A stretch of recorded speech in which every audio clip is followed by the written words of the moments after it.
So I guess we can all agree the past 24 hours with the Banlist reveal and other news with Bushiroad's English conference has been hectic. You've already seen probably people's tweets and also other videos that other content creators have made already. And really what I'll be covering is some light of new information that can kind of show why they did what they did, but also maybe some thoughts that I had that could also enforce that reasoning that they had. I'll also cover the BSF news and also how that impacts premium too. And then you want to stay to the very end because I will actually put my thoughts on the potential directions that premium can go moving forward for the rest of the year too. Check out Dueling Guard's deck boxes, playmats, and binders, the great quality products that are anime based. They continually have more anime options becoming available. Use the affiliated link in the description for a 5% discount on your next purchase. So needless to say, Standard got what you expect, especially from the Japanese side of things. It's exactly what we thought. It's obvious that set 5 meta decks have been more relevant.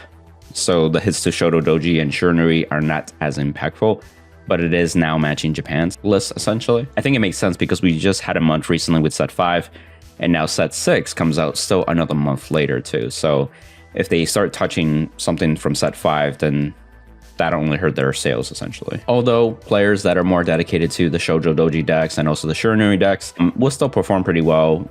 They're still pretty solid decks on their own, as we've seen results with Shiranui, for example, too, even with one Furai, especially with the order coming out soon for English. I don't know exact dates, but I think it's coming out next month. Now, going into the more interesting things is premium. So we obviously see that they actually did something for once, but this is a kudos to them that they actually did something, and I think this is the right tap to start with. I was hoping though, and I think most of you would agree, that there was a lot more taps than just one clan, in particular Mega Colony, right? I was expecting 6+ decks to get hit essentially in some form or fashion. Before I even go over the reasoning behind Ghidorah, to me looking at this is the best call for like at 2. 1 or less Ghidorahs would literally make Mega Colony not great at all. Some players may be frustrated with this deck and they just want it nuked. And again, just like in my prior video, I lean more into the diverse metagame type of banning essentially. So hitting it at 2 just gives the deck enough to be able to keep up to a certain point. And once you're used up your second Ghidorah, now it's kind of like a fair game, and also that long-term mindset kicks in for that Mega Colony player. This also gives a chance for other decks to potentially stall out just long enough to give them a fighting chance. A good example would be Grand Blue. And I understand that a lot of people also have wanting to Grand Blue, wanting Shiranui and Katrina to get some hits as well. And I totally agree with that too. And I play all those 3 decks too. So step in the right direction, but I wish they did more. So this piece of information just came out fairly recently, I think within the past like 8 hours of this recording. And to kind of explain why they did what they did, I'm going to skip Standard because it's pretty common sense. Premium format. So they consider that they observe a healthy variety of decks being used so far in the season. I'm going to touch on that a little bit too. However, the main focus of this update was between 3 clans, which is Mega Colony, Nubatama, and Neo Nectar, which makes sense. These 3 decks have shown probably the most representation within this season. I agree with that. And of course, they explain why that even though it is the second most used clan, its win rate is pretty much high at this point. So they wanted to restrict Ghidorah so its control on the tournament scene isn't as impactful, essentially. They wanted to nerf it down a little bit, which makes sense, right? Now, going into Nubatama and Neo Nectar, that's where things start to get interesting. Nubatama, they said that even though it has an impressive win rate, which we've seen recently, like Nubatama has been literally dominating, like pun intended. Even since last year, it has multiple tops. It's probably the longest running deck, like compared to out of the 3 too. And this is their reasoning to not touch it though. However, with the release of the Stride deck sets this month in the English, they're going to observe how the tournament scene pans out. That's one of my points. Once we get there, we get there. Neo Nectar, 3rd most used clan, supposedly not comparable win rate. Sure, whatever. I mean, I see it for sure topping here and there still. And it's a deck you definitely should prep against. But the same thing, Stride deck sets. They wanted to monitor to see it in the next update. And in red text, they said that the next update will take place in April this year. So end of January to April is basically 3 months time, which I hope that they are true to their word. And just like I mentioned in my prior video, I think it's more important to have a ban list with a goal in mind. this just having the idea of taps every so often, such as like a 3 to 4 month cycle, let the metagame evolve a little bit within that time and then adjust as we go. I think that is the best way to help make the metagame healthy, more diverse. That's basically the goal in mind. And I hope that they do this, and we'll see what happens in April. Now, as we mentioned with Nubatama and Neo Nectar, I'll rule out Neo Nectar first. I think one of the major factors that also why Katrina avoided any hits was because their champion prizes for Worlds. I mean, just look at the Katrina card. They know that there's a part of their audience that would definitely be enticed to try harder and compete to qualify for Worlds on the premium side of things because of Neo Nectar Waifu. And it does not stop from there. It actually has a full supply set. You get a deck box, you get a playmat, you get sleeves, and you get a bigger deck box. Like, you have all these Katrina themed product that is going to be the pricing for just qualifying for Worlds and attending Worlds, which also leads me to believe that Katrina will not even get hit in April. And now, piggybacking back to what both the Surnary paragraph and the Neo Nectar paragraph mention, is the Stride deck sets that are coming out or actually released today of this recording, actually today. So what's interesting about this is that both decks have a hard time with Mega Colony, specifically Gridora. The other thing to keep in mind that yes, this is a standard format product, but this is also applicable to premium. And as people will say, well, Bushiroad focuses on standard and doesn't really listen to the premium side of things anyway. I think they do hear us, but they don't necessarily have to listen to us. Mainly because they have product lined up that they do want to sell, and they do know that the English side of things, whether it be Europe, United States, etc., anything that's not Japanese basically, they know that this is coming out late compared to Japan's release.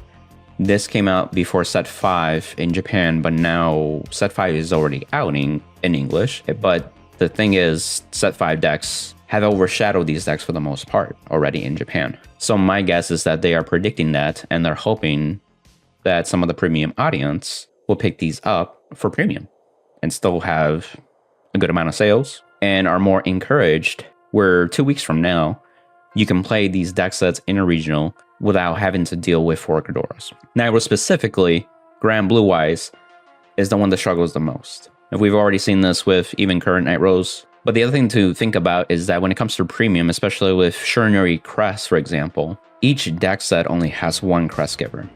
Even if you get the premium deck set, which is everything 4 of and shiny, except you only get 1 Crest Giver still. This happened to me literally a year ago, where I was so excited with the premium deck set for Surnui that luckily my good friend Cole had mentioned that I was only getting 1 Crest Giver still. And literally right before release, I was also looking in person and making phone calls to card shops in the Chicagoland area to see if they would have extra deck sets still that I can purchase locally. And you may say, why don't you just buy the card at that point? What we noticed with Surnui and even prior Crest Givers, but mainly Surnui for a more recent example, the Crest Giver was going for $70, like on day one already. The deck sets are supposed to be around 50 to 60 bucks, but of course with retailers here in the USA, you can find one online for like 80 bucks, maybe 90 bucks, and some of them were upcharging already to 110. And then locally, I was able to find a shop, shout out to Sully's Abode, where they were selling it for 70 to 75 a pop, essentially. So not only did I spend almost basically 200 bucks on pre-order for the premium deck set for Surnui, but I basically spent another $200 on 3 more regular deck sets just so I could have a play set of Crest Givers. And that doesn't include also the other Shoto Doji cards that you needed for standard, and also the rest of the new Atama deck for premium. So if you do the math, that's obviously over 400 bucks. I mean, it sucked. Trust me, I was not happy with it. Unfortunately, I came from Yu-Gi-Oh! So as most Yu-Gi-Oh! Players, and I made a video about this too recently, $400 is kind of the norm. So not surprised, but still hurts, right? Not saying that it justifies that either, by the way. The other thing too is that Nightrose is Grand Blue Waifu as well too. So I expect that Nightrose will be the highlight from the deck sets. Pale Moon has a smaller following or fan base compared to some clans. And also when it comes to Pale Moon, it might be more to like the Lukier side of things, or like Silver Thorns basically. And there's like a subset of group that actually cares about Harri. I'm excited for Harri too. And if you've seen like my recent videos about the Crest builds, you'll see that both decks can really maximize in attacks because of the Crest power up. which again, the only way that both decks are able to achieve such a high amount of multi-attack, and I'm talking about like 7+ attacks pretty easily on turn 3, because they both have access to history collection strides. And then it just scales 8, 10+, depending on which one you play, turn 4 and more, with bigger crest power up. You can see that even in the guides that I made recently, how that scales really quickly. And the only way to stop it is stopping the superior calling from the soul or from the drop, which Gridora stops. And again, if you want to get an idea, you can check out my videos. I've done combos and explanations and card ratios, so if you want to prep against them too. Rosemont is going to be the weekend where deck sets are legal, both in premium and standard, but also Gridora is still at 4. And right that Monday, that's when it gets hit. And so regionals moving forward, the deck sets are going to be not have to worry as much against the Mega Colony matchup. I would encourage you to kind of brush up on it if you haven't faced those decks or have an idea what they do. And also if you have Hanali's. Now, I'm not saying they're like the best deck in the format, but if you don't know what you're facing or don't know what to expect, there's a high likelihood that you might not do well against that matchup, which can mean the difference between making it into top cut and doing well, right? But yeah, as you can see with the reasoning that they gave and some of the added context, it was kind of little clues that I wanted to share. Let's go into the next part. And the next part is Bushiroad Summerfest, which is BSF. Conveniently, spring and summer start with an S. May through September was announced. The format is what you expect with standards, teams, rounds, and all that stuff. Time of the round, cap. They're doing a top cut. I'm not sure how much of a top cut they're doing, because this season was really good where they had top 16, top 32. But I understand that there's so many players and you got to do deck checks for all of them too. So they already have a cap of 9 rounds. That already tells me that they're not going to go farther than top 32 for sure. Maybe top 16, but I don't know. It's still kind of vague. But premium is the one thing that I wanted to spend some time with because of this text right here. Locations will have either premium or lyrical monasterial cup. Now, there are some people that are excited for the lyrical monasterial cup. So for sure, if it works out for me, I might even try it too. But obviously this hurts people that are not interested in the lyrical monasterial cup, but are very interested in premium format. Why are we having regionals where it can only be one or the other and not both? Like, for real. And people were saying that the Lyrical Monasterial Cup has a better pricing because it's the energy generator. And we've seen with energy generators such as like the Now and also the Zorga guy, like you're pretty much walking out with $300 worth of value just for making top 32. So doing the same thing with Lyrical Monasterial, like you'll get probably something worth your money at that point too. But if they were already going to do pricing like that, why not just invest it into premium? Solon Vanguard even said this in his video. He has a point where like you could have done the same thing, but just make the pricing better in premium. That probably encourage more people to try out premium too on top of that. So it's weird, like a catch-22 in a way. So I'm not sure how that's going to pan out.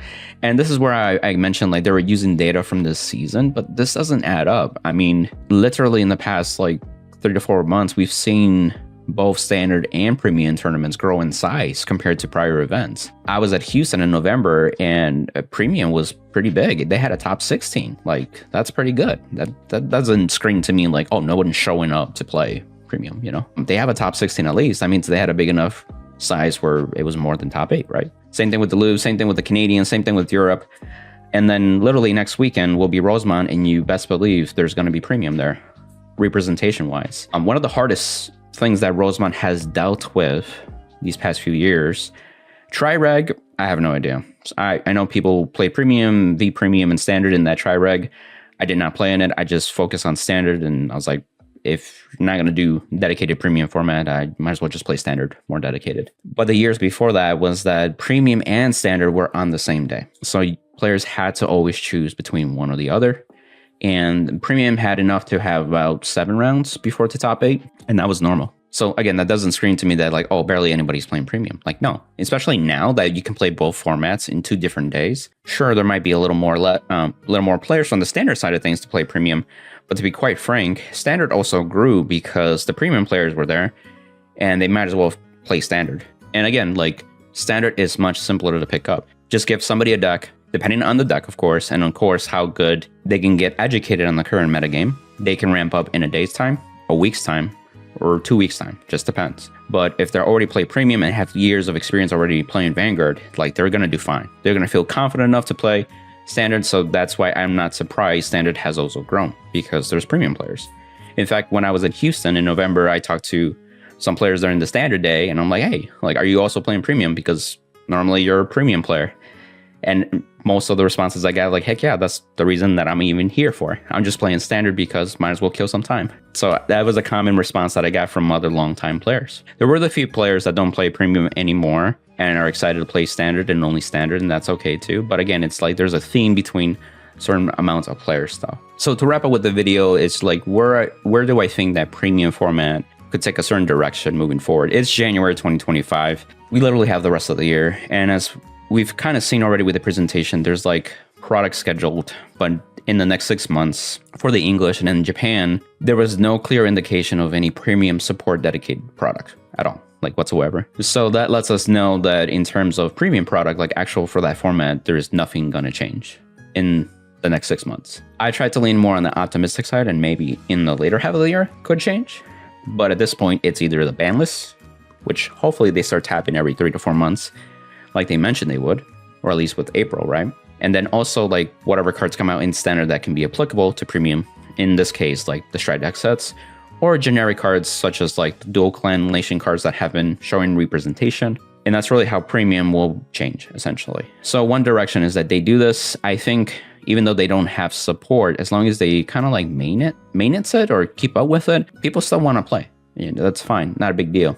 I think that's good to entice the players that are craving for the change in premium every so often. But there are people that actually play premium because they just like premium in general. And of course, the other direction is that I think is the most optimistic, is that eventually they do have product, and this is a precursor leading up to that. And maybe this is them to assess like, hey, maybe the English side of things does want more premium stuff, which we've seen with the community express many thoughts about it already. So why not? That's basically the two directions. Maybe if you think of a third one, let me know in the comments. I can go either way. The other outlook or perspective that I have on this is that I just wish Bushiroad was a little more transparent. Like, what are the sales going on with premium product? I know people from locals have like 1 or 2 premium deck sets from last year, like a Raging Royals or Musketeers, especially with Katrina's in there, like, and the Crystal Luster and the Chain Rankers, like that was really good. But like, just like in a relationship, if you don't know the goal and you're feeling like you're dilly-dallying, for the lack of a better term, you start asking a question. And that question that I feel is, what are we? What is premium? Like, for real, what are we doing with premium? Are we, if it's going to be a legacy format, that's okay. Say so now, so the community can take it, modify a ban list that makes sense, trial and error after a couple months, and it should have a modified ban list that I think the community will like. And that could be the legacy format moving forward. Just like with other TCGs, it's not a big deal. There's already something like that for G format. And I got to get into super details with it, but the same thing can happen with premium, and you can still enjoy premium. And players think just because the game is no longer supported by the official company with new cards, new product, they think the game is dead. A game is not dead until nobody is playing it anymore.